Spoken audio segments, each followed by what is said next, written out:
నమస్తే. Welcome to Rohini Krishna's world. ఈరోజు నేను చూపించబోయే రెసిపీ గోరుచిక్కుడుకాయ కూటండి. ఈ కర్రీ చపాతీలోకి కానీ పూరి రైస్ దేంట్లోకైనా సరే చాలా బాగుంటుంది. గోరుచిక్కుడుకాయ తినని వాళ్ళు కూడా ఈ కర్రీ చేసి పెట్టండి, ఒకసారి చాలా ఇష్టంగా తింటారు.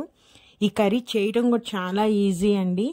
ఈసారి గోరుచిక్కుడుకాయ తెచ్చుకున్నప్పుడు ఒకసారి ఈ విధంగా ట్రై చేయండి, మీకు కూడా చాలా నచ్చుతుంది.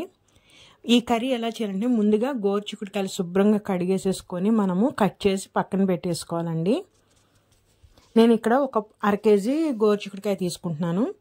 అర కేజీ గోరుచిక్కుడుకాయలకు గాను నేను ఇక్కడ ఒక 4 స్పూన్లంతా కందిపప్పు తీసుకుంటున్నానండి. మీ ఇష్టం, మీరు ఏ కందిపప్పు అయినా తీసుకోవచ్చు. నేనైతే ఎర్ర కందిపప్పు తీసుకుంటున్నాను. ఫస్ట్ ఈ రెండింటిని మనము కుక్కర్లో పెట్టేసుకొని ఉడికించుకోవాలండి. నేను 2 గ్లాసులు వాటర్ పోసేసాను, ఇంకా వాటిలో ఏమీ లేదు. ఇప్పుడు ఒక అర స్పూను పసుపు వేసేసి నేను గోరుచిక్కుడుకాయని 3 విజిల్స్ వచ్చే వరకు కుక్కర్లో ఉడికించుకుంటానండి.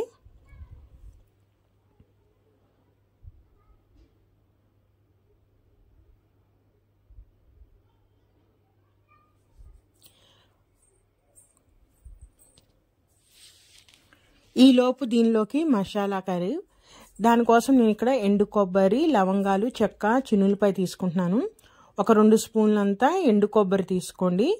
ఒక చిన్న ముక్క దాల్చిన చెక్క, ఇవి చిన్నులపాయలు వచ్చేసరికి ఒక 10 రెబ్బలు తీసుకుంటున్నాను. అలానే లవంగాలు వచ్చేసరికి ఒక 3 లవంగాలు తీసుకుంటున్నానండి.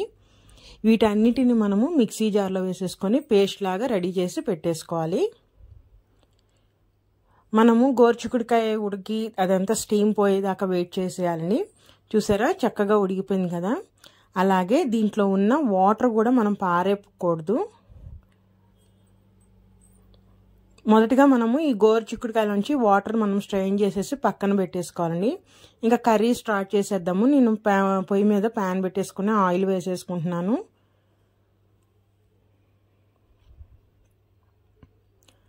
ఆయిల్ హీట్ ఎక్కగానే మనము తాలింపు పెట్టేసుకోవాలండి. తాలింపు గింజలు వేసేసుకుంటున్నాను, ఆవాలు, మినపప్పు, అలానే కొంచెం జీలకర్ర అండి, ఒక 1/2 స్పూన్ జీలకర్ర వేసుకుంటున్నాను. అలానే ఒక ఎండుమిరపకాయ కూడా వేసేసుకుంటున్నానండి.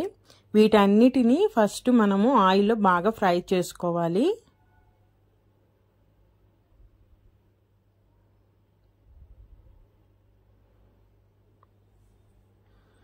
తాలింపు గింజలు వేగగానే దాంట్లోకి ఒక ఉల్లిపాయ కట్ చేసి వేసేసుకుంటున్నానండి.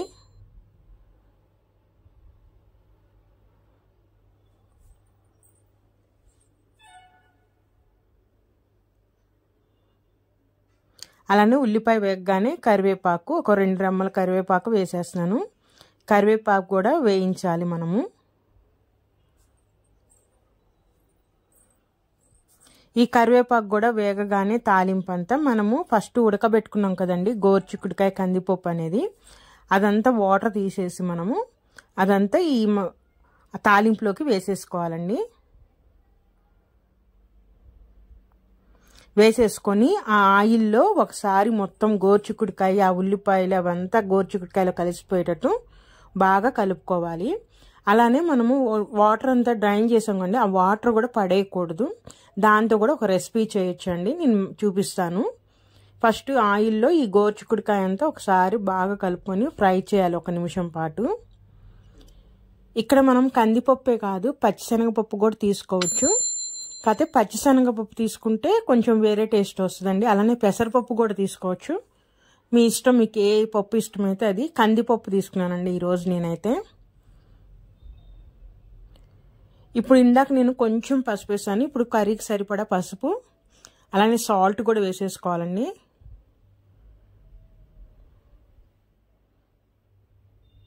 అలానే కారం కూడా మన స్పైసీ తగ్గట్టు చూసుకొని వేసేసుకోవటమే.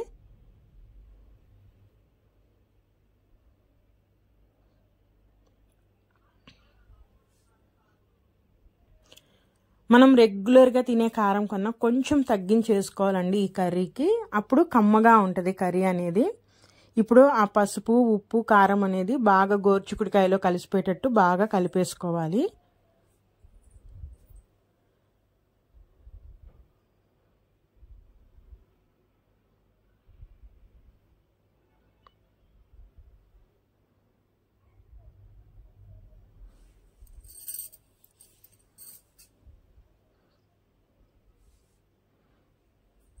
ఈ విధంగా బాగా కలిపేసేసుకున్న తర్వాత మనము మూత పెట్టేసేసుకొని మీడియం ఫ్లేమ్లో ఒక 5 నిమిషాల పాటు మగ్గించుకోవాలండి మనము.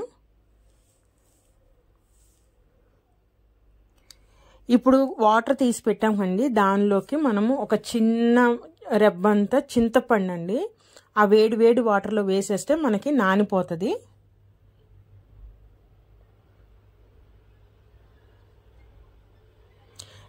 మీకు చూపించిన వాటర్ క్వాంటిటీకి అంత చింతపండు సరిపోయిద్దండి. ఒకవేళ మీ దగ్గర అంటే ఎక్కువ వాటర్, ఎక్కువ కిలో తీసుకున్నారనుకోండి, ఎక్కువ వాటర్ వస్తుంది కాబట్టి ఇంకొంచెం ఎక్కువ వేసుకోవాలి మనం చింతపండు అనేది. ఒకసారి చిక్కుడుకాయ అనేది ఒకసారి మూత తీసేసి మళ్ళీ మొత్తం ఒకసారి కలిపేస్తున్నాను.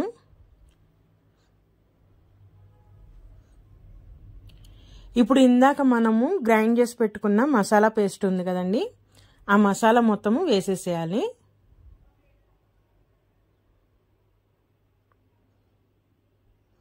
మసాలా అనేది ఫస్ట్ నూనెలో వేసి ఫ్రై చేయకూడదండి, ఇప్పుడు వేయాలి. కొబ్బరి అనేది నూనెలో ఫ్రై చేస్తే టేస్ట్ మారిపోతుంది. అందుకని ఇప్పుడు వేసుకొని ఆ మసాలా మొత్తము కర్రీలో కలిసిపోయేటట్టు బాగా కలిపేసుకోవాలి మనము. కొంచెం వాటర్ పోసేసుకొని ఈ మసాలా మొత్తం కర్రీకి అంతా కలిసేటట్టు బాగా కలుపుకోవాలి.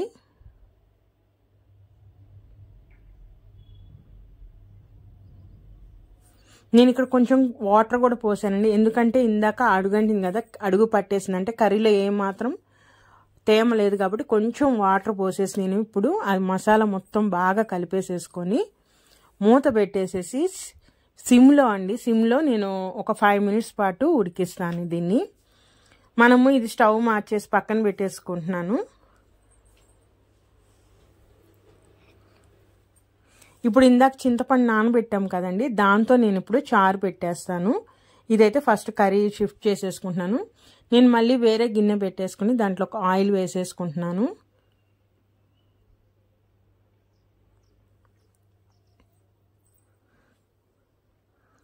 ఆయిల్ హీట్ ఎక్కగానే మనం తాలింపు పెట్టేసేసుకోవాలండి. ఆవాలు, మినపప్పు, జీలకర్ర, ఎండుమిర్చి, రెగ్యులర్గా మనం ఎలా అయితే తాలింపు పెడతామో ఆ విధంగానే తాలింపు పెట్టేసుకోవాలి. కాకపోతే తాలింపు అనేది మాడకుండా దోరగా వేయించుకోవాలి. దీనికే కాదండి, ఏ కర్రీకైనా సరే తాలింపు మాడిపోతే కర్రీ టేస్ట్ మొత్తం మారిపోతుంది. సో మనం నిదానంగా ఆ తాలింపు అంతా బాగా వేయించుకోవాలి. అలానే 2 రెమ్మలు కరివేపాకు, ఒక 4 చిన్నుల్లిపాయలు దంచి వేసేస్తున్నాను.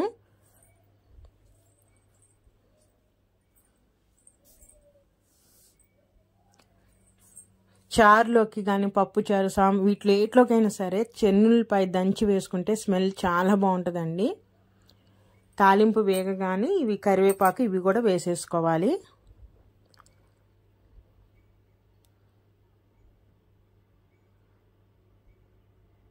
ఒకసారి నూనెలో కరివేపాకు, చిన్నులపై కూడా ఫ్రై చేసేసేయాలి మనము.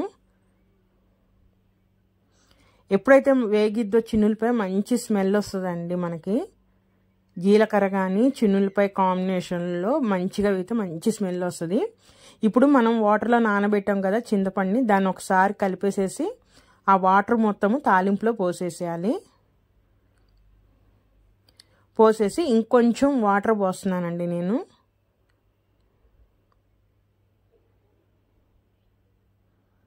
కొంచెమే వాటర్ పోసేసి ఒక టీ గ్లాస్ అంత వాటర్ పోసేసాను. పోసేసి ఇప్పుడు దీంట్లోకి ఉప్పు, కారం, పసుపు అండి, ఒక 1/2 స్పూన్ పసుపు వేస్తున్నాను. అలాగే 1 స్పూనే కారం వేస్తున్నానండి. అలానే సాల్ట్ అండి, సాల్ట్ కూడా 1 స్పూన్ వేస్తున్నాను. మన టేస్ట్ తగ్గట్టు వేసుకొని ఇదంతా బాగా కలిపేసేయాలి. ఇంకా దీంట్లో ఎటువంటి రసం పౌడర్లు కానీ, మిరియాల పొడి కానీ ఇంకేం అవసరం లేదండి. ఈ విధంగా వేసేసిన వాటిని మనం ఒక 5 నిమిషాల పాటు మీడియం ఫ్లేమ్లో పెట్టుకొని బాగా మరిగించాలి. చాలండి, 5 నిమిషాలు కనుక మరిగితే మనకి చారు రెడీ అయిపోతుంది. చాలా టేస్టీగా ఉంటుందండి ఈ చారు అనేది. ఈ విధంగా మరగగానే ఒక 5 నిమిషాలు దీంట్లోకి కొత్తిమీర వేసుకొని మనము ఇంకా దించేయటమే. కూర రెడీ అండి, చారు అనేది.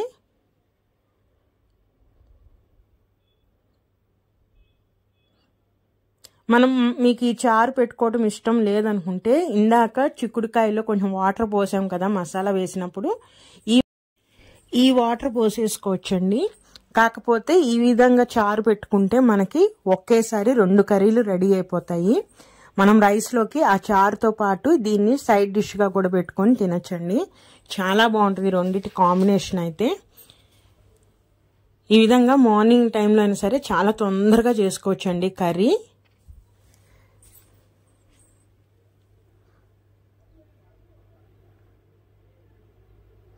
మరి ఇదేనండి ఈరోజు కర్రీ అయితే. చాలా తొందరగా కర్రీ తయారైపోతుంది. ఈ కర్రీ గోరుచిక్కుడుకాయ కూటండి. నేను ఇది మార్నింగ్ బ్రేక్ఫాస్ట్ చపాతీలోకి కూడా సర్వ్ చేశాను. చాలా బాగుంటుంది చపాతీలోకి కూడా. అలానే లంచ్లోకి కూడా ఈ కర్రీ రసంతో సర్వ్ చేశానండి. ఈ రెండిటి కాంబినేషన్లో చాలా బాగుంటుంది. మనం చపాతీలోకి తినేటప్పుడు కొంచెం వెట్గా చేసుకోవచ్చు. అలానే రైస్లో తీసుకునేటప్పుడు కొంచెం ఫ్రైలా చేసుకుంటే ఈ రసం కాంబినేషన్తో తింటే చాలా బాగుంటుంది. మరి ఇదేనండి ఈరోజు అయితే రెసిపీ. నా రెసిపీ కనుక నచ్చితే ప్లీజ్ సబ్స్క్రైబ్ మై ఛానల్. అలానే లైక్ చేయండి, షేర్ చేయండి. నా కర్రీస్ కనుక నచ్చితే ప్లీజ్ కామెంట్ చేయండి. అలానే సబ్స్క్రైబ్ కూడా చేసుకోండి. మరి ఉంటాను, మరొక మంచి రెసిపీతో మళ్ళీ కలుస్తాను. బాయ్.